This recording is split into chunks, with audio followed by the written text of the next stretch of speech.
제가 어제 오늘 새벽 또 오늘 저녁 말씀을 통해서 특별히 구약 성경의 가운데 나타난 하나님의 목적에 대해서 같이 나누려고 합니다. 오늘 출애굽기 19장은요 사실 1절부터 좀 살펴봐야 되는데 1절에 보면 이렇게 나와 있습니다. 이스라엘 자손이 애굽 땅에 나와 애굽 땅을 떠난 지 3개월이 되던 날 그들이 시내 광야에 이르리니, 그러면 2절에 보면 그들이 이제 시내 광야에서 장막을 칩니다. 그러니까 3절에 하나님께서 모세를 불러다 하신 말씀이 4절부터 6절의 말씀입니다. 여러분, 이스라엘이라는 나라는 어제 우리 저녁 때 공부한 것처럼 아브라함으로부터 시작됐습니다. 그래서 아브라함으로 시작됐던 그 일종의 부족 집단이었죠. 그래서 소수의 그 하나님에게 선택받은 이스라엘 백성들이 이스라엘이라는 나라로 될 때가 언제냐, 바로 출애굽하는 때입니다. 그러니까 애굽에 있는 데까지는 그냥 이스라엘 부족 집단이었죠. 근데 그 부족이 이스라엘이라는 나라 개념을 갖추는 게 바로 출애굽하기 위해서 하나님께서 이스라엘을 정비시키십니다. 그래서 이스라엘 백성들을 50명, 100명, 1000명 이렇게 나누면서 50부장, 100부장, 1000부장 이렇게 조직을 하고 전체 리더로 모세를 임명하고, 그리고 그들이 애굽에서 나오게 됩니다. 그러면서 이스라엘이라는 나라, 즉 공동체가 세워진 겁니다. 그래서 오늘 본문의 말씀은 바로 그들이 이제 애굽에서 나와서 그 공동체를 형성해서 광야를 행진할 때 하나님께서 모세에게 이스라엘 백성들에게 하라고 전하라고 하신 그 말씀의 내용의 첫 부분입니다. 4절 말씀 보면요, 내가 애굽 사람에게 어떻게 행하였음과 내가 어떻게 독수리 날개로 너희를 업어 내게로 인도하였음을 너희가 보았느니라. 하나님은 항상 새로운 상황에서 하나님을 소개합니다. 하나님을 어떻게 소개하냐면 4절에 있는 것처럼 너희가 내가 어떤 존재인지 다 보지 않았느냐. 애굽에서 출애굽하는 과정에서 하나님께서 그들에게 놀라운 역사를 베푸시고 이스라엘 백성을 끄집어내는 그것을 너희가 보았지 않았느냐라고 하나님에 대해서 설명을 하게 됩니다. 특별히 그 중에 이제 5절이 핵심적인 내용인데요. 세계가 다 내게 속하였느니, 여러분 이게 무슨 말이에요? 세계가 다 내게 속하였느니, 다른 말로 말하면 이 세상 내 거다, 이런 뜻입니다. 또 다른 말로 말하면 내가 이 세상 창조했다, 이런 얘기입니다. 그래서 하나님은 항상 새로운 상황에 다다랐을 때 항상 이 말씀부터 합니다. 이 세상 다 내 거다. 무슨 말이에요? 까불지 마라, 이런 뜻입니다. 이 세상 다 내 거다. 내가 다 창조했고, 그래서 너희들 내가 만든 피조물이다. 그런 얘기입니다. 그래서 우리가 어저께도 말씀한 것처럼 하나님은 하나님이 세상을 창조하셨다는 얘기를 늘 먼저 하십니다. 이 세상이 다 내 거니까 너희가 내 말을 잘 듣고 내 언약을 지키면 너희는 모든 민족 중에서 내 소유가 되겠고, 내 말을 잘 듣고 내 언약을 지키면 뭐예요? 너희가 내 백성이 되면, 그런 뜻입니다. 나를 순종하고 나를 따르는 백성이 되면 너는 모든 민족 중에서 내 소유가 되겠고, 소유란 말은 이 건물, 이런 소유물. 그래서 이 성경에 이 소유란 말이, 이 본문에 사용된 소유란 단어는요, 그 소유물에 되게 두 가지 있지 않습니까? 부동산이 있고 동산, 그죠? 부동산, 건물, 그런 걸 말하는 거고, 동산은 뭐 금은 보석 이런 걸 말하는 겁니다. 여기서 사용하는 이 소유란 말은 이렇게 건물 이런 걸 말하는 게 아니라 금은 보석, 다이아몬드 같은 거를 사용할 때 사용하는 히브리어입니다. 그래서 하나님께서 이스라엘 백성을 내가 너희를 나의 금은 보석 다이아몬드 같은 존재로 삼아줄 것이다, 그렇게 표현하는 겁니다. 여러분, 금은 보석 다이아몬드는 어디에 쓰는 거예요? 잘 모르시죠? 잘 모르시는 것 같아요, 여러분 보니까. 왜냐하면 금은 보석 다이아몬드는요, 금고에 넣어두는 게 아니고요, 몸에 붙이고 다니는 거예요.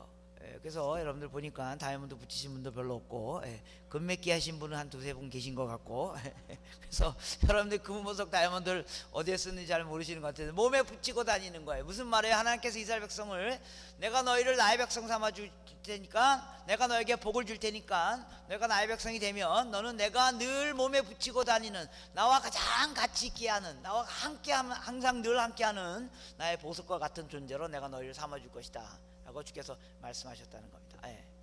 그래서 성경은 계속 반복해서 같은 얘기를 하는 겁니다. 내가 너희를 창조했다, 그리고 내가 너희를 나의 보석과 같은 존재로 삼아줄 것이다. 내가 너희를 사랑한다. 내가 너희를 가장 귀중한 나의 몸에 내가 늘 붙이고 다니는 그런 존재로 내가 너희를 삼아줄 것이다 라고 오늘 본문에서 하나님께서 이스라엘에게 또 말씀하시는 겁니다. 그런데요, 그 대신 니네가 할 일이 있다.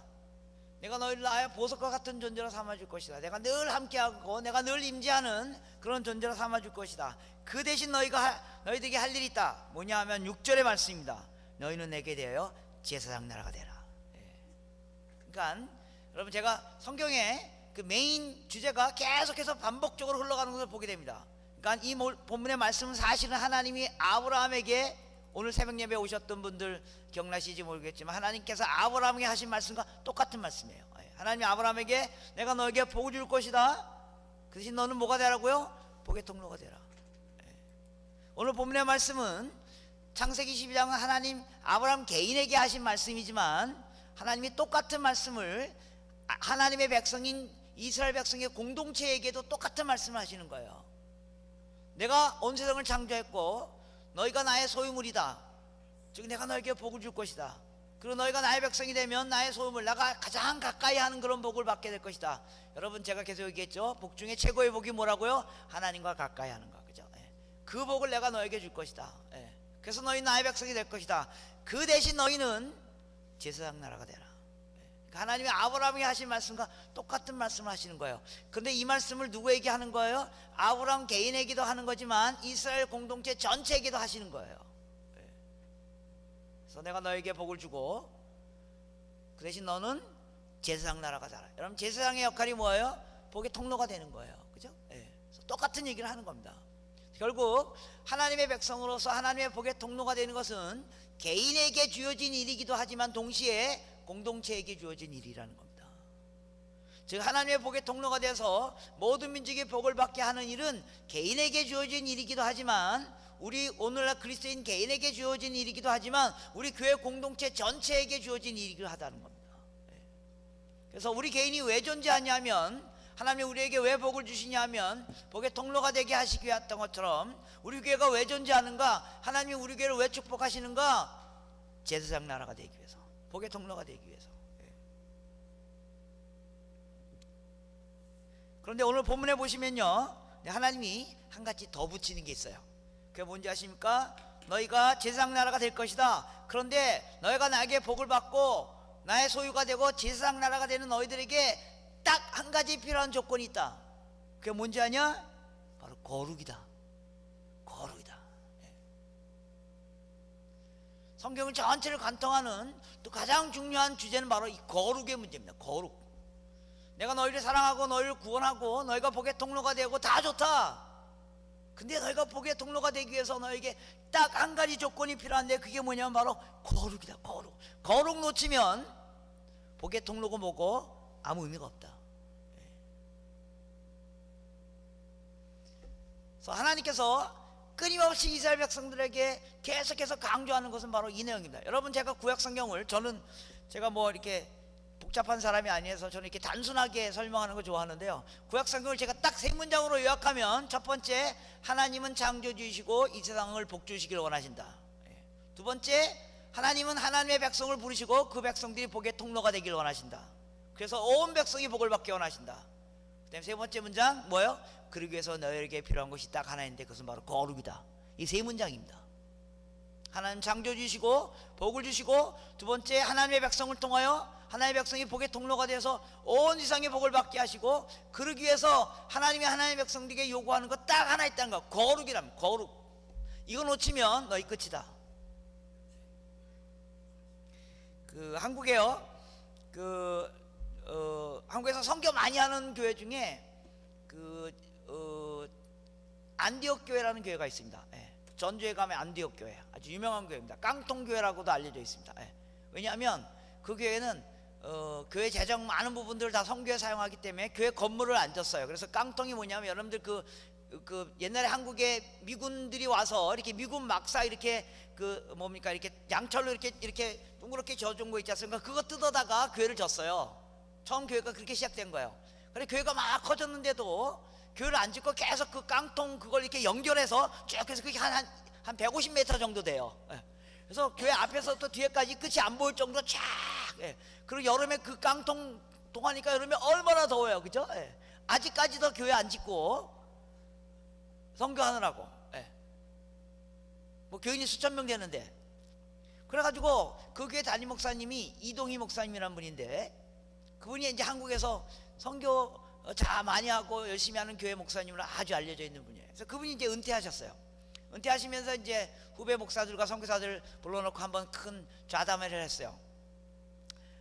그래서 이제 목사님 어떻게 하면 교회가 이렇게 선교를 열심히 합니까? 뭐 그러면서 안디옥 교회 선교 열심히 하는군요. 재정도 선교에 많이 쓰시는군요. 뭐 감사합니다. 뭐 이런 얘기하면서 그러면서 이제 한 목사님이 이렇게 물어봤어요. 목사님, 선교하면 교회가 부흥하죠. 그래서 안디옥 교회가 그렇게 부흥한 것 같은데 선교하면 교회가 부흥하죠.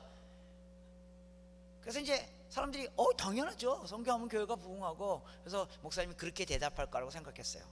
그분이 뭐라고 대답했는지 아십니까? 선교하면 교회가 부흥하는 게 아니라 선교하면 교회가 거룩해집니다.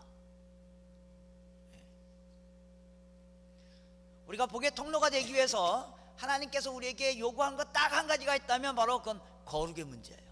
이거 놓치면 선교사 많이 보내고 뭐 선교 많이 하는 거 그런 게 별로 중요하지 않다는 겁니다. 여러분, 복음은 전하는 게 아닙니다. 복음을 전하러 간다, 복음을 전하다, 뭐 선교하러 간다, 그래서 자꾸만 복음을 가서 전하는 거라고 생각해요. 복음은 전하는 게 아닙니다. 내가 복음입니다. 선교는 가서 뭘 이렇게 하는 게 아니고, 거룩은 전하는 게 아니고 내가 거룩이에요. 우리가 선교지에 가서 이방인들을 만났을 때 그들이 우리가 가져오는 무슨 물건이나 우리가 전하는 뭘 그걸 받는 게 아니라 우리를 만나는 거예요. 그래서 우리가 거룩이 아니면 복음 전달되지 않습니다. 하나님께서 이스라엘 백성에게 끊임없이 요구하는 게 바로 이 거룩의 문제입니다. 그래서 여러분 아세요?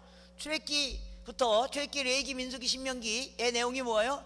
이제 애굽에서 나와서 가나안 땅에 들어가서 하나님의 복의 통로가 되기 위한 그 이스라엘 백성들이 사는 삶의 방식을 기록한 게 출애굽기, 레위기, 민수기, 신명기 내용이잖아요. 그죠? 여러분, 출애굽기, 레위기, 민수기, 신명기 내용이 뭐예요?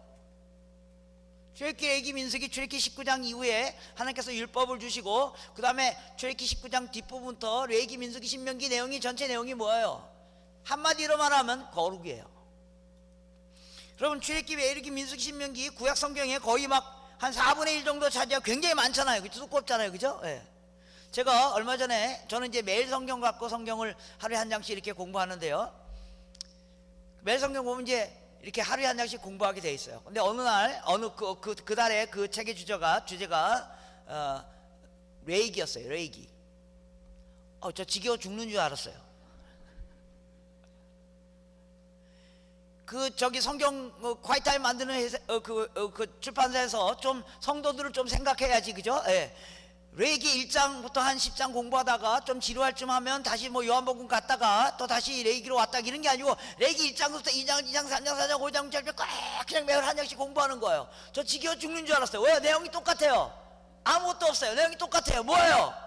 너희가 제사 지내라, 잘라라, 찢어라, 태워라, 번제지어라, 잘라라, 찢어라, 태워라, 번제지어라, 계속 반복되는 거예요. 그것도 똑같은 단어, 똑같은 말, 똑같은 내용. 그것도 이스라엘 백성 12지파 다 불러놓고, 야 12지파야 니네 잘 봐라, 이렇게 제사를 지어라, 잘라라, 찢어라, 태우고 어쩌고 해서 제사를 지어라. 이게 아니고 첫 번째 지파야 잘라라, 찢어라, 태워라, 번제 드려라, 두 번째 지파야 잘라라, 찢어라, 태워라, 번제 드려라. 똑같은 얘기 계속 반복하고 또 쓰고. 왜요? 지겨워 죽겠어요. 뭐예요?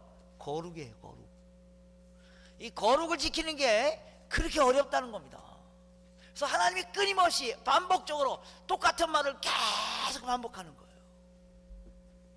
근데 여러분, 성경 전체를 보면 구약 성경에서 결국 어떻게 됐다는 거예요? 이스라엘이 거룩을 놓친 겁니다. 그래서 마지막에 멸망당하는 겁니다. 우리가 선교 많이 하는 게 중요한 게 아니고, 우리가 거룩을 놓치면 선교 많이 하는 거 큰 의미가 없습니다. 선교사 많이 보내는 게 중요한 게 아니라, 하나님께서 이스라엘 백성들에게 이제 너희가 나라를 만들어서 내가 원하는 삶을 살게 될 텐데 바로 이 거룩을 놓치면 안 된다. 내가 너희를 구원해 줄 것이다. 걱정하지 마라. 그리고 내가 너희와 함께 할 것이다. 걱정하지 마라. 그 대신 너희는 복의 통로가 되라.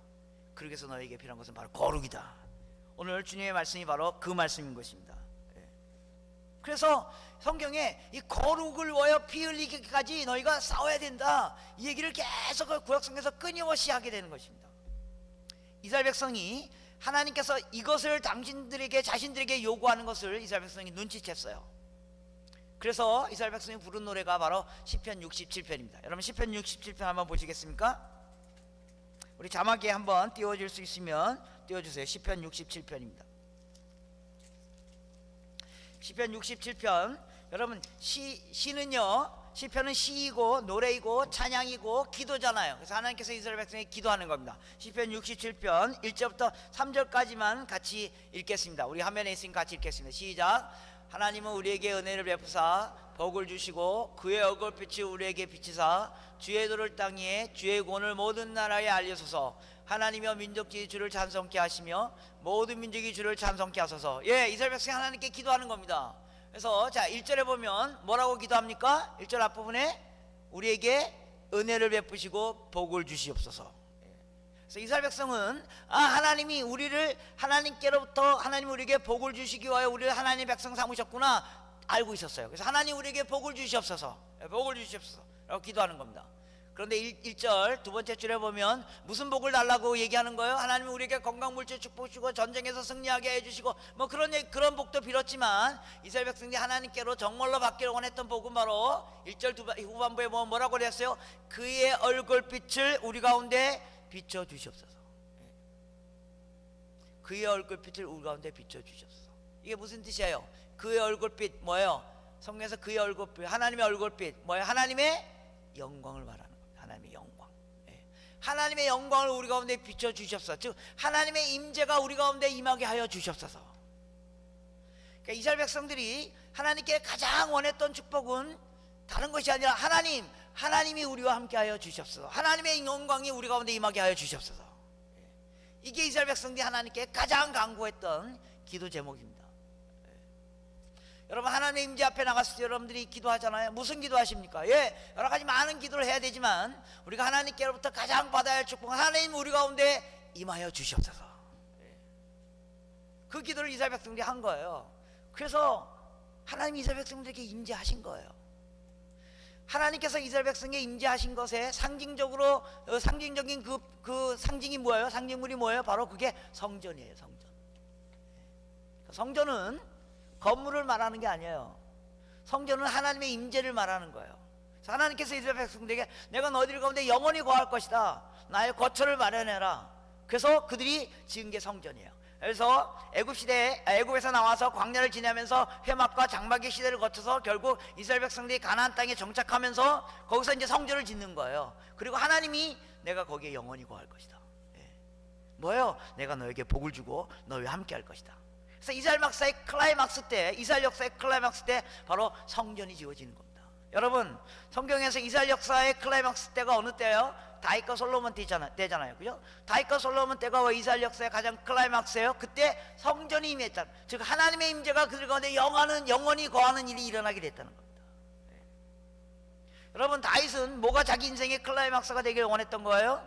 영토가 넓어지는 거요? 뭐 큰 땅을 얻는 거예요? 아니에요.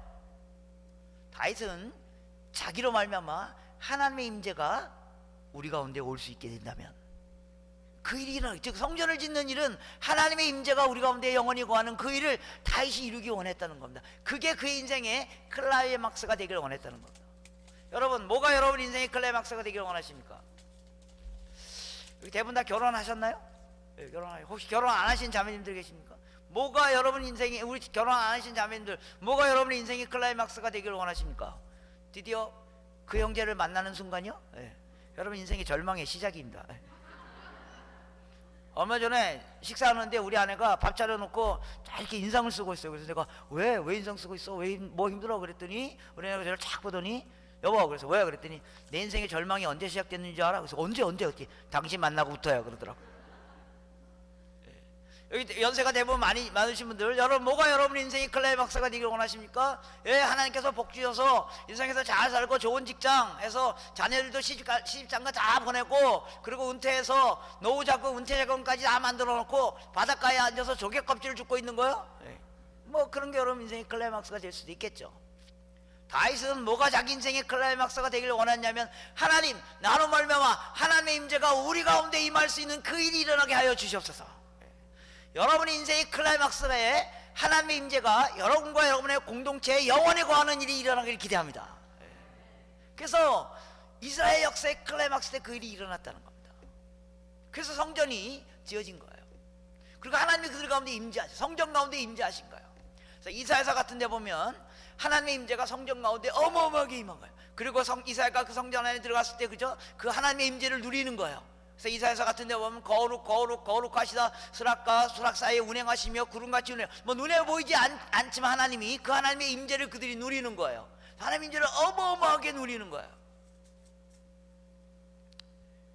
혹시 뒤에 저희 전도사님 저 컵 하나 갖다 주실 수 있어요? 컵. 예, 제가 뭘 좀 보여드리려고 제가 컵을 준비해야 되는데 아무 컵이나 그냥 플라스틱 컵 괜찮습니다. 예.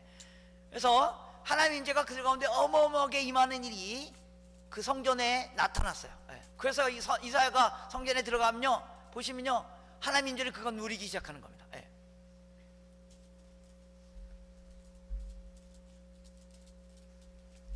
하나님의 임재가 그들 가운데 어마어마하게 임한 겁니다. 그 어마어마하게 임했기 때문에 그걸 어떻게 설명할 수 없어요. 눈에 보이지 않는 하나님의 임재가, 그죠? 예. 그래서 이스라엘 역사 가운데, 이스라엘 가운데 하나님의 임재가 그들 가운데 충만하게 임한 겁니다. 예. 하나님의 임재가 그들 가운데 어마어마하게 아주 가득하게 임했는데 이걸 어떻게 표현할 방법이 없잖아요, 그죠? 이게 다 추상적인 거니까요. 제가 단어를 찾았어요. 어떻게 하면 하나님의 임재가 그들 가운데 어마어마하게 임했다, 이거를 어떻게 표현할 수 있는 단어가 있을까? 아무리 찾아도 단어가 없더라고요. 제가 최근에 찾아냈어요. 이 단어는요, 젊으신 분들은 잘 몰라요. 60 넘으신 분들만, 또 한국에서 오래 사셨던 분만 아는 단어예요. 하나님의 임재가 그들 가운데 어마어마하게 임했다. 이거를요, 이런 말로 표현할 수 있어요. 하나님의 임재가 그들 가운데 이빠이 임했다. 감이 오십니까? 예. 예. 그래서 그들이 하나님의 임재의 어마어마함을 성전에 가서 누리는 거예요. 예. 하나님 임재 그들 가운데 어마어마하게 임했어요. 그런데요, 그렇게 하나님의 임재가 그들 가운데 어마어마하게 임하고 난 후에 그들이 뭐라고 말해요? 2절에 보면 주의 도를 땅에 주의 구원을 모든 나라에게 알리소서. 주의 도를 땅에 주의 구원을 모든 나라에게 알리소서. 여러분, 이게 무슨 말이에요? 주의 도를 땅에 주의 구원을 모든 나라에게 알리소서. 이거 요새 현대말로 표현하면 뭐하게 해달라는 말이에요? 선교하게 해달라는 말입니다. 주의 도를 땅에 주의 구원을 모든 나라에게 알리소서. 그러니까 하나님의 임재가 그들 가운데 어마어마하게 임한 다음에 그들의 입에서 무슨 말이 나오냐 하면 주의 도를 땅에 주의 구원을 모든 나라에게 알리소서라는 말이 나온다는 겁니다. 여기에 선교의 비밀이 있습니다. 여러분, 언제 여러분들이 선교하고 싶은 생각이 드는 줄 아세요? 언제 주의 도를 땅에 주의 구원이 모든 나라에게 알려서 하는 말이 여러분들 입에서 언제 나오는지 아세요? 선교 집회 한다고요? 천만에요. 단기 선교 갔다 온다고요? 단기 선교 갔다 온다고 다 선교사 되면요, 1년에 한국에서 선교사 10만 명씩 나와야 돼요. 왜? 단기 선교 20만 명씩 가거든요. 단기 선교 가는 거 선교에 좀 도움이 되죠. 단기 선교 갔다 온다고 선교사 되는 거 아닙니다. 뭐 선교사 간증 듣는다고요? 약간 도움이 되죠. 지나가면 금방이에요. 그만이에요. 언제 우리 입에 주의 도를 땅에 주의 구원을 모든 나라에게 알려서라는 말이 언제 나오냐면 하나님의 임재가 내 속에 차고 넘칠 때, 그때, 즉 하나님의 은혜를 경험할 때, 하나님의 영광을 경험할 때, 성령의 임재를 경험할 때 아무 말 안 해도 주님이 놀라운 하나님의 영광이 온 땅이 알게 하여 주시옵소서 하는 말을 하게 된다는 겁니다. 이게 선교의 비밀입니다. 그래서 여러분 교회가 정말로 선교하는 교회가 되길 원하면 선교 부흥회 하는 것보다 더 중요한 게 여러분들이 하나님의 임재를 경험하셔야 됩니다. 선교 훈련 받는 것보다 더 중요한 게 여러분이 하나님의 영광에, 하나님의 성령의 임재하심을 누리셔야 된다는 겁니다. 그러면 하나님이 놀라운 하나님의 영광이 온 땅으로 가게 하여 주셨소라는 말이 나오게 된다는 겁니다. 여러분, 이런 뜻입니다. 하나님께서 우리에게 하나님의 영광을 부어주시겠다는 겁니다. 하나님의 임재를 부어주시겠다는 겁니다. 그러면 우리 가운데 있는 하나님의 임재가 온 땅으로 가야 되잖아요. 그죠? 온 땅에 퍼져야 되잖아요. 그게 우리가 존재하는 목적이잖아요. 그럼 우리 가운데 있는 하나님의 임재가 온 땅에 가는 방법이 뭐예요? 온 땅으로 퍼져가는 방법이 뭐예요? 이 컵이 나고요, 이 안에 부어진 물이 만약 하나님의 임재라면 이 하나님의 임재가 온 땅으로 가는 방법이 뭐예요? 예? 어떻게 해야지만 우리 가운데 있는 하나님의 임재가 온 땅으로 흘러갈 수 있어요? 차고 넘치도록 부어줘야 돼요. 그죠? 근데 저와 여러분의 문제가 뭐예요? 우리 가운데 있는 하나님의 영광의 임재의 경험이 요만큼 밖에 없다는 겁니다. 물이 너무 많은데 제가 좀 먹겠습니다. 우리 가운데 있는 하나님의 임재의 영광이 요만큼 밖에 없어요. 근데 이걸 막 선교해야 된다는 명분 때문에 막 이렇게 바깥으로 확산시키려고 그래요. 그래서 어떻게 해요? 흔드는 거예요. 바깥으로 나와야 되니까 흔들어도 잘 안 나와요. 그래서 막 뒤집어요. 그래서 막 이렇게 몇 방울 떨어져요. 여러분, 선교하는 게 왜 괴로운지 아세요? 흔들어서 그래요. 전도하는 게 왜 힘든지 아세요? 흔들어서 그래요. 여러분, 흔들지 마세요. 흔들지 않고 아무 일도 안 하고 가만히 있어도 내 안에 있는 하나님의 영광이 온 땅으로 가는 방법이 있어요. 뭐예요? 차고 넘치도록 부어줘야만 해요. 하나님이 그렇게 하시겠다는 거예요. 선교는 의무가 아니에요. 선교는 명령이 아니에요. 선교 우리가 고생해서 힘써서 하는 그런 걸 말하는 게 아니에요. 여러분, 선교지에 가서 아무 일도 안 해도 여러분 가운데 있는 하나님의 영광의 임재가 온 땅으로 가는 방법이 있어요. 뭐예요? 차고 넘치도록 부어지는 거예요. 하나님이 그렇게 하시겠다는 거예요. 네. 그럼 선교, 그러면 선교 딱 헌신하는 순간 내 인생 끝났다, 여러분 그렇게 생각하시죠? 이제 가서 죽었다, 그런 거 아니에요. 하나님이 무슨 능력이 없어서 여러분들 선교지로 보내가지고 이것도 한번 고생해봐라, 죽어봐라, 막 그래 선교지에서 막 고생하고 있는데 그런 거 아니에요. 선교는 고생하러 가는 거 아니에요. 여러분 오해하지 마세요. 여러분, 선교지에 가서도 인생은 고달프고요, 여기 있어도 인생은 고달픈 겁니다. 여러분, 한국에서 선교지에 가서 순교하는 숫자보다 한국에서 살다가 교통사고 나서 죽는 숫자가 더 많은 거 아시죠? 선교 가서 고생하는 일이 아니에요. 하나님이 우리에게 차고 넘치도록 부어주시겠다는 거예요. 그리고 그것이 우리를 통해 흘러가게 하시겠다는 거예요. 선교는 기본적으로 go가 아니에요. 선교하면 자꾸 go 가서 막 그런 걸 말하는 게 아니에요. 뭐 하나님이 무슨 능력이 없어서 우리 같은 것들을, 죄송합니다, 절 얘기하는 겁니다, 여러분 아니고, 우리 같은 것들을 하나님이 쓰실 것 같으세요? 여러분, 이런 말 조심하셔야 돼요. 하나님, 제가 하나님을 향해 이런 목표를 세웠습니다. 하나님, 저를 도와서 이 나라가 복음화 되게 하여 주시옵소서. 지금 누가 누굴 돕는 거예요? 우리가 일하면 선교가 되고 우리가 일 안 하면 선교가 안 되고 그런 거예요? 아니에요. 하나님은 돌로도 온 세상을 아브라함의 후손을 만드실 수 있는 분이에요. 하나님 돌 던져서 이 세상 다 예수 믿게 하실 수 있는 분이에요. 천지를 창조하신 분이 이 세상을 복음화하고 이 세상 예수 믿게 하는 거 그거 못하실 리가 없잖아요. 그죠? 우리가 무슨 노력을 하고 우리가 무슨 수고를 하고 우리가 하나님 위해서 뭘 수고를 하면 선교가 일어나고, 그렇지 않으면 안 되고 그런 거 아닙니다. 물론 우리가 열심을 내야 된다는 말의 의미를 우리가 이해하지만, 여러분 기도할 때도 잘 생각하셔야 돼요. 하나님이 나를 도우셔서 내가 그 일을 하는 게 아니에요. 하나님이 그냥 하나님이 하시는 거예요. 하나님이 하신 일에 저 여러분이 도움이 될까요, 안 될까요? 별 도움이 안 됩니다. 모든 능력과 지혜와 모든 걸 갖고 계신 하나님이 능력이 없어서 저 여러분의 도움을 필요로 하는 게 아니라는 겁니다. 근데 왜 우리가 그 선교에 참여하는 거예요? 하나님이 좋아하시는 일에 우리가 참여하는 게, 하나님이 이미 모든 민족을 복주시겠다고 하신 그 하나님이 완성하신 일에 우리가 그냥 꼽살이 끼는 거예요. 그게 영광스러운 거예요. 그리고 하나님은 그 하나님의 우리를 꼽살이 껴주겠다는 거예요. 우리가 무슨 능력이 있어서, 우리가 뭐 힘이 있어서 그런 게 아니에요.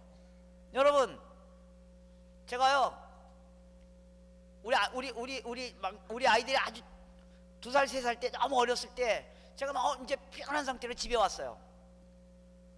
집에 왔더니 저희 막내딸이, 이제 말 막 하는 막내딸이, 아빠 피곤하지? 그래요. 그래서 피곤해. 아빠 주물러 줄까? 그럼 여러분이 뭐라 그래요? 주물러봐. 도움이 돼요, 안 돼요? 하나도 도움이 안 돼요. 차라리 빨리 집에 방에 들어가서 자는 게 나아요. 근데 우리 딸이 아빠 주물러 줄까? 그러면 어떻게 해요? 그래 주물러봐 그래요. 그럼 우리 딸이 막 그 조그만 손을 이렇게 막 꼼지락꼼지락 주물러요. 시원해요, 안 시원해요? 하나도 안 시원해요. 근데 뭐라 그래요? 으아 시원하다. 이야 우리 딸 와 시원해. 아빠 더 해줄까? 그래 더 해봐. 도움이 돼요, 안 돼요? 도움이 안 됩니다. 근데 왜 더 하라 그래요? 그 아빠의 마음을 그가 알고 아빠를 도우려고 하는 그 일의 그 마음을 알기 때문에 그런 거예요. 우리가 하나님 일에 나서는 거 하나도 도움이 안 돼요. 우리 방해돼요, 방해. 근데 하나님이 해봐. 그래, 네가 내 마음을 알고 있구나. 그래, 해봐. 내가 다 아는데 해봐. 여러분, 우리가 선교 좀 한다고 까불면 안 됩니다. 우리 교회가 선교를 몇 명 보내고 우리가 선교를 뭐하고 우리가 뭘 하고, 웃기지 마세요. 우리가 하는 게 아닙니다. 하나님이 하나님의 방법으로 하시는 거예요. 하나님이 우리에게 어떻게 하시겠다는 거예요? 그 일에 하나님이 우리를 동참시키겠다는 겁니다. 그래서 우리에게 중요한 것은 선교의 무슨 전략도 중요하고 선교 능력도 중요하고 뭐 선교사로 갈 때 다른 문화를 이해하는 것도 중요하지만 제일 중요한 것은 바로 이 하나님의 임재와 하나님의 거룩을 놓치지 않는 거예요. 그래서 하나님 임재가 그들 가운데 임했어요. 그리고 성전이 임했어요. 성전이 만들어졌어요. 그래서 다윗과 솔로몬 시대에 이스라엘 역사의 가장 클라이막스 시대에 성전이 지어진 거예요. 열왕기상 8장에 보면요, 성전을 다 지은 다음에 솔로몬이 성전에 올라가서 기도해요. 열왕기상 8장에 보면 솔로몬이 성전에 올라가서 손을 얹고 기도해요. 그러니까 뒤에는 성전이 지어졌고 즉 하나님의 임재가 임했고 앞에는 뭐예요? 그 이스라엘 백성들이 쫙 있는 거예요. 그러니까 이 상황은 솔로몬 역사에 솔로몬 인생이 가장 최고의 사건이에요. 최고의 순간이에요. 뒤에는 하나님의 임재가 있고 앞에는 자기가 얻은 부귀영화가 다 있는 거예요. 거기 손을 얹고 딱 기도해요. 뭐라고 기도하면 상천하지에 하나님 같으신 신이 없나이다. 하늘과 땅에 즉 하나님 같은 분이 없나이다. 하나님께서 우리 열조 조상에게 약속하신 것처럼 우리 가운데 임하였으니 이제 우리에게 아무런 문제가 없습니다. 그러면서 솔로몬이 하나님께 기도해요. 솔로몬이 열왕기상 8장을 보면 크게 두 번의 기도를 해요. 첫 번째 기도는요, 저 여러분들이 하나님 앞에 나왔을 때 하는 기도와 비슷한 기도를 해요. 여러분 하나님 앞에 나왔을 때 무슨 기도하세요? 한 10분 정도 기도하면 한 30초 정도 하나님을 부르죠. 하나님 거룩하시고 의로우시고 자비가 많으시고 사랑이 많으시고 그 다음에 나머지 9분 30초 동안 뭐예요? 하나님 이거 주시고 저거 주시고 이거 주시고 저거 주시고 그러잖아요. 그죠? 솔로몬도 그렇게 기도했어요. 그래서 열왕기상 8장 앞부분에 하나님 우리 가운데 지진이 있습니다. 우리 가운데 기근이 있습니다. 우리가 전쟁에서 실패했습니다. 우리가 이웃에게 물어줘야 할 배상문이 있습니다. 이게 요새 말로 표현하면 뭐예요? 우리가 빚졌다 이런 뜻입니다. 하나님, 그래서 하나님 그거 다 책임져 주십시오. 해결해 주십시오. 하나님이 우리 가운데 계시니까 우리가 죄를 지었다 할지라도 하나님의 은혜로우시고 자비로우시니 하나님 우리 죄를 용서하여 주시옵소서. 그러면 우리가 하나님이 거하는 이 땅에 사는 동안 우리가 영원토록 하나님을 예배하고 찬양하겠나이다. 그래서 이스라엘 백성이 솔로몬이 하나님께 그들의 필요를 채워달라고 기도해요. 우리도 하나님 앞에 나와서 이렇게 기도해야 돼요. 솔로몬이 만일 여기까지만 기도했으면 솔로몬은 하나님의 의도를 잘 모르는 사람이에요. 솔로몬은 하나님의 의도를 정확히 알고 있었어요. 솔로몬이 열왕기상 8장 앞부분에 이렇게 기도해요. 하나님 우리 열조 조사에게 약속하신 것처럼 우리 가운데 임하셨으니 이제 우리가 하나님께 기도합니다. 여러분, 솔로몬이 우리 열조 조상 그럼 누구예요? 누굴 말하는 거예요? 유대인들이 우리 열조 조상, 이스라엘 백성이 우리 열조 조상 그럼 누굴 말하는 거예요? 아브라함. 하나님이 아브라함에게 무슨 약속을 하셨어요? 우리가 어저께 배웠죠? 오늘 새벽에 배웠죠? 뭐예요? 내가 너에게 복을 주고 너로 말미암아 너희가 복의 통로가 돼서 모든 민족이 복을 받게 할 것이다. 그 약속을 하셨다는 거야. 그 하나님이 우리 가운데 임하였으니 하나님 이제 먼저 우리에게 복을 주시옵소서. 솔로몬이 여기까지만 기도하면 하나님의 의도를 잘 모르는 사람이었어요. 솔로몬은 하나님의 의도를 정확히 알고 있는 사람이었어요. 그래서 솔로몬이 두 번째 기도를 해요. 이게 열왕기상 8장 41절에 나와요. 여러분 한번 보시겠습니까? 성경을 찾아보시겠습니까? 열왕기상 8장 41절.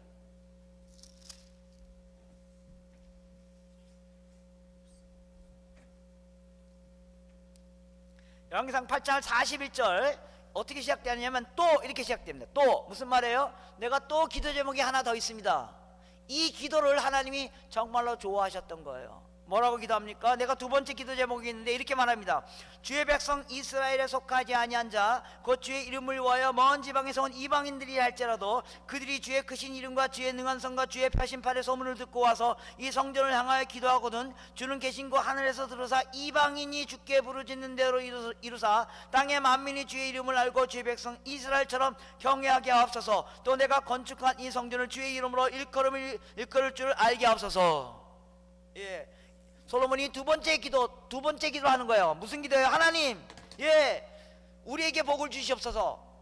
첫 번째 기도. 두 번째 기도는 하나님, 우리 이스라엘에 속하지 아니하는 먼 데 있는 이방인들이 할지라도 하나님에 관한 소문을 듣고 이 성전에 와서 기도하면 하나님 그들의 기도도 들으사 그들 이방인들도 용서해 주시고 그들도 우리 유대인처럼 하나님을 예배하는 자가 되게 하여 주옵소서. 성전은 만민이 기도하는 집입니다.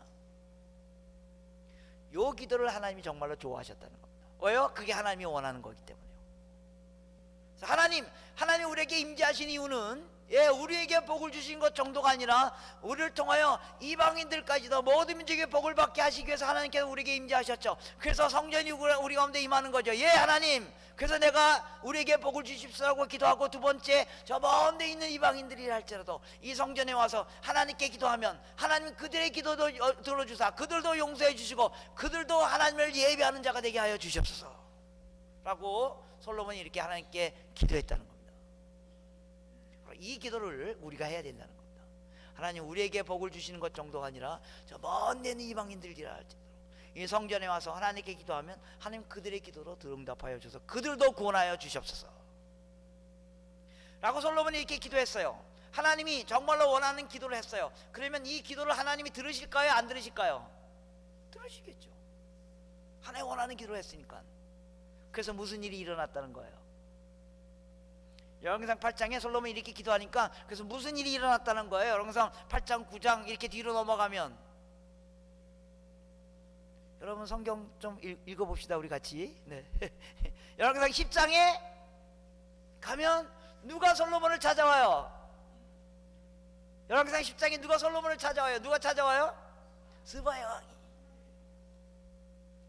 여러분, 스바야 왕이 왜 솔로몬을 찾아와요? 스바야 왕은 누구예요? 이방에 있는 여왕이에요. 그죠? 마태복음 17장에 예수님께서 스바야 왕이 솔로몬을 찾아왔다는 것이 무슨 의미인 줄 아니라고 말하면서 예수님께서 스바야 왕이 어디에서 왔다 그래요? 서쪽 끝에서.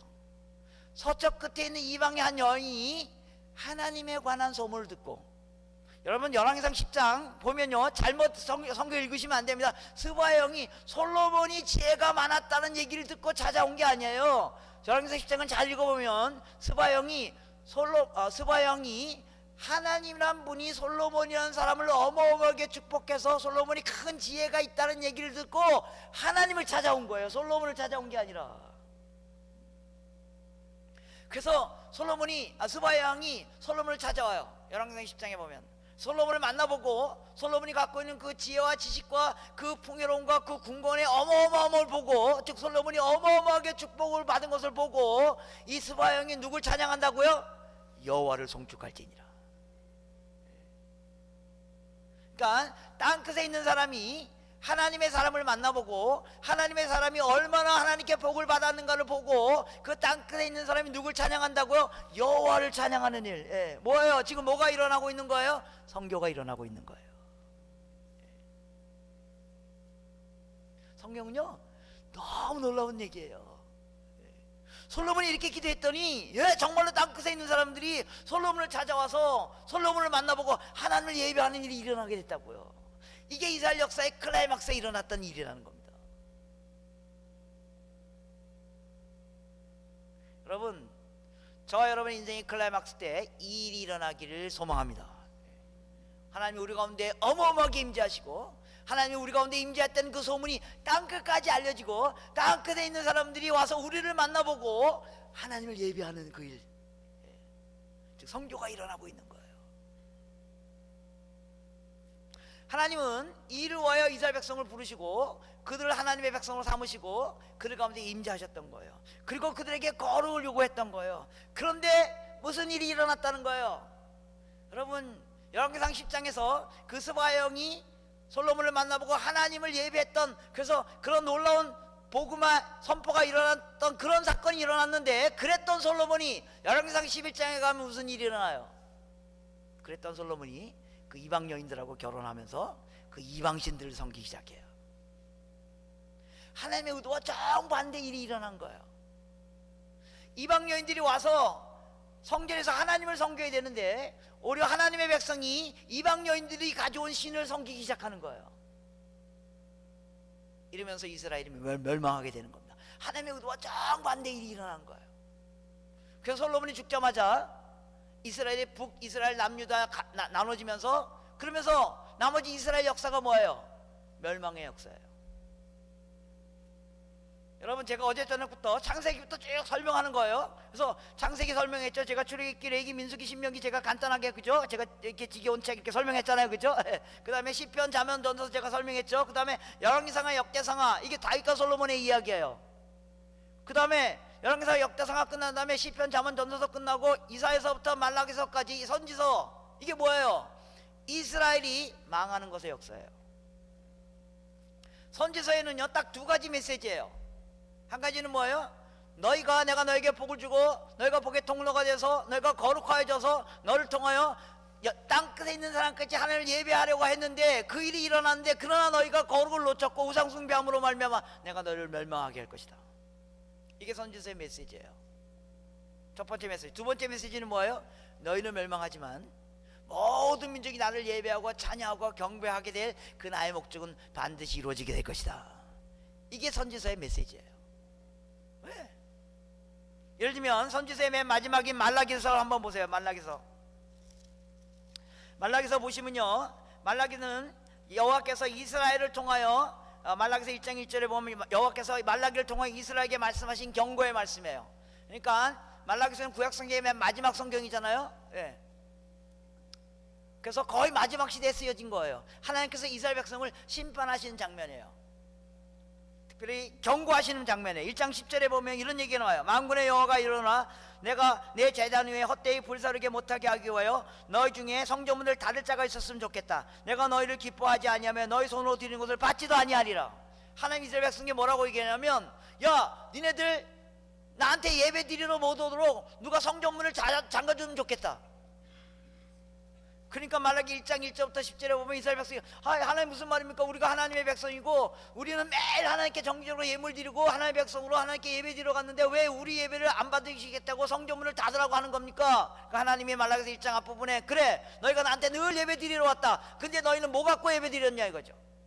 너희 좋은 음식 좋은 것들은 다 우상에게 바치고, 나 하나님 백성인지 예배 드리러 가야지, 뭐 예배 드리러 갈 거 없나? 그래서 아무거나, 그래서 썩은 음식 썩은 동물 갖고 왔다는 겁니다. 오지 말라라는 거예요. 내가 무슨 예물이 없어서 너희 예배를 받으려고 그러는 줄 아냐?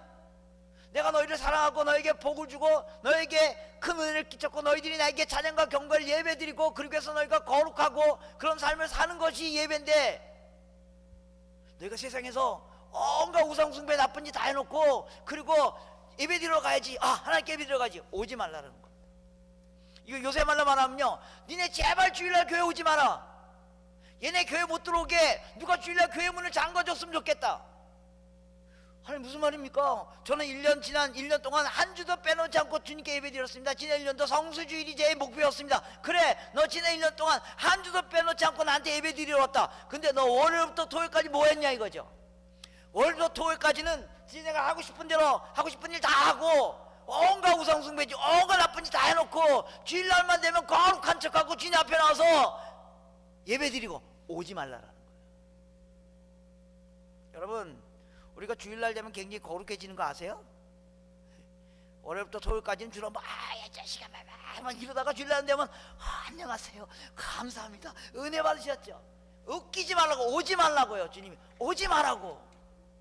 니네가 무슨 예물이 없어서 니네 예물 받으려고 그러는 줄 아냐? 오지 말라고.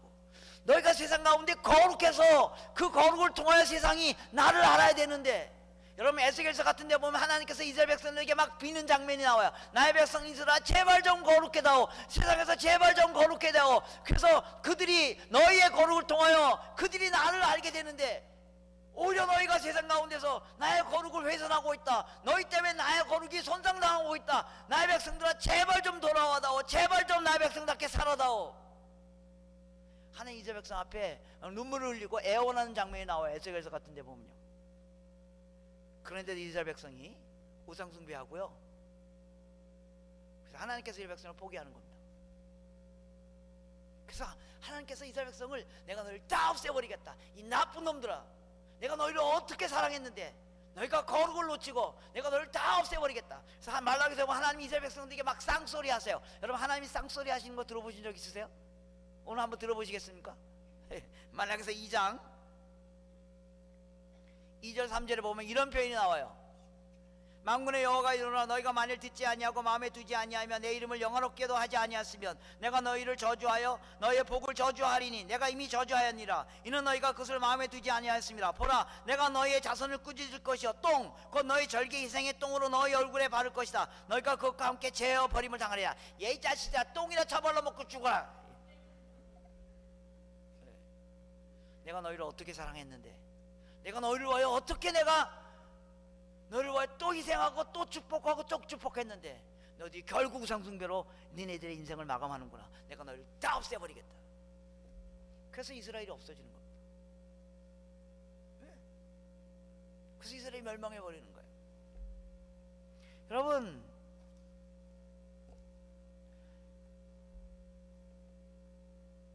한국교회가요 까불면 안 됩니다. 뭐 선교사 좀 몇 명 많이 보냈다고 우리가 세계 선교회 뭐 지금 2등 국가인데 조금 더 많이 벌어서 1등 국가가 됩시다. 뭐 웃기지 마십시오. 우리가 거룩 놓치면 뭐 선교사 많이 보내고 적게 보내고 아무 의미가 없습니다.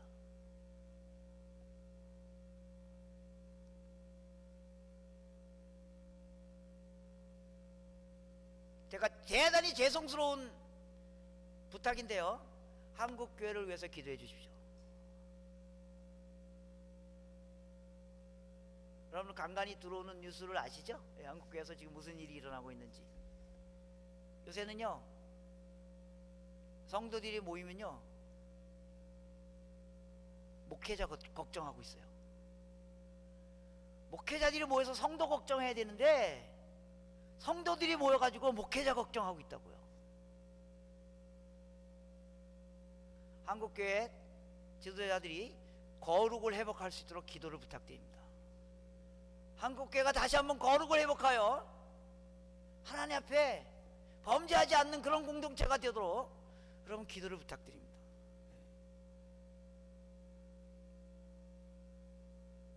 그래서 결국 이스라엘 백성이 이거 실패한 거예요. 거룩을 놓친 거예요. 그래서 없어지는 겁니다. 없어지는 겁니다.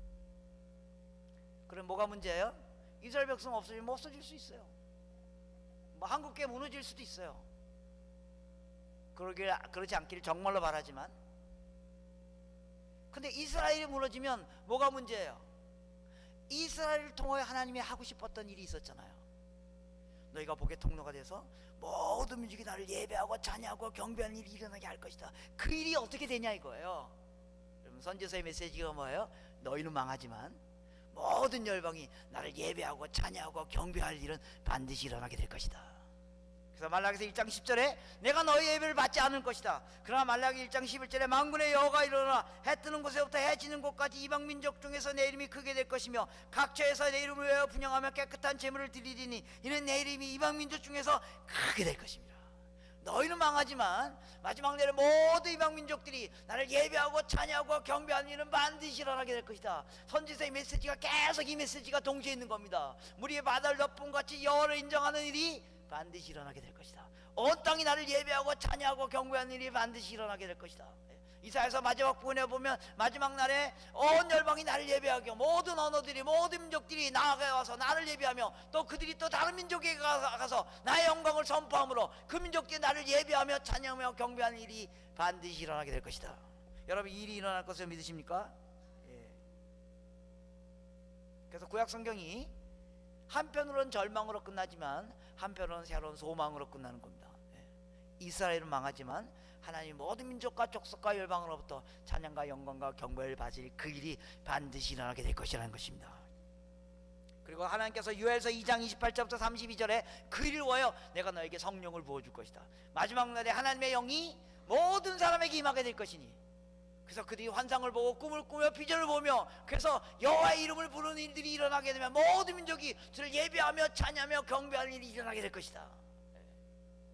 이게 마지막 날에 일어나게 될 것이라고 주께서 약속하셨습니다. 그리고 그 약속대로 사도행전에 가서 하나님의 성령이 임하게 되고 모든 민족들이 모든 사람들이 성령을 경험하게 되고 하나님의 임재를 경험하게 성령의 충만함을 경험하고 그리고 복음이 드디어 온 땅까지 선포되는 일들이 신약시대에 일어나게 되는 것입니다. 여러분, 요엘서 2장에 마지막 날에 내가 만민들에게 하나님의 영을 부어줄 것, 이게 어마어마한 약속이에요. 그리고 이 약속을, 이 말씀을 사도행전 2장에 베드로가 성령 강림 사건 때 이 요엘서 2장을 인용하잖아요. 그게 무슨 말이에요? 여러분, 구약에서 하나님의 영, 성령은 하나님의 기름 부으심은 누구에게만 임했어요? 왕, 제사장, 선지자들에게만 임했어요. 하나님께서 놀라운 약속을 하는 거예요. 신약시대가 열리면서 모든 하나님의 백성이 성령을 받게 될 것이다. 모든 하나님의 백성이 하나님의 성령을 경험하게 될 것이며 그리고 복음이 땅까지 선포되는 그 일이 일어나게 될 것이다. 바로 그 시대에 우리가 살고 있는 겁니다. 하나님께서 저와 여러분을 통하여 성령을 부어주시고 하나님의 임재를 부어주시고 여러분을 통하여 온 땅의 복을 받고 그래서 마침내 하나님을 예배하고 찬양하고 경배하는 그 일이 일어나게 하시겠다는 겁니다. 여러분 교회가, 여러분 개인이 이 하나님의 성령의 충만함을 경험하길 원합니다. 그래서 하나님께서 여러분들에게 꿈과 환상과 비전을 주시고 여러분들을 말미암아 모든 만민들이 주를 예배하고 찬양하고 경배하는 일들이 일어나길 축원하는 것입니다. 설교를 맺겠습니다. 구약 성경을 요약하면 세 문장입니다. 여러분 이걸 꼭 기억하시고 구약 성경을 이제 튼튼히 읽으시면 좋겠습니다. 이런 관점으로 읽으시면 좋겠습니다. 첫 번째, 하나님이 천지를 창조하셨다는 사실, 이거 놓치면 안 됩니다. 하나님 천지를 창조하셨다는 사실, 그리고 하나님은 온 세상을 복을 주시기를 원하신다는 사실. 두 번째, 하나님이 그 일을 위하여 하나님의 백성을 부르시고 그 하나님의 백성으로 복의 통로되게 하셔서 그들로 말미암아 온 땅의 복을 받는 일을 이루시겠다는 겁니다. 세 번째, 그러기 위하여 하나님 백성에게 요구하는 딱 한 가지 자질, 거룩을 놓치지 마라. 저 여러분의 교회가 이 거룩을 놓치지 않는 하나님의 진정한 복의 통로가 되는, 하나님의 복의 통로가 되는 그런 공동체가 되기를 축원합니다.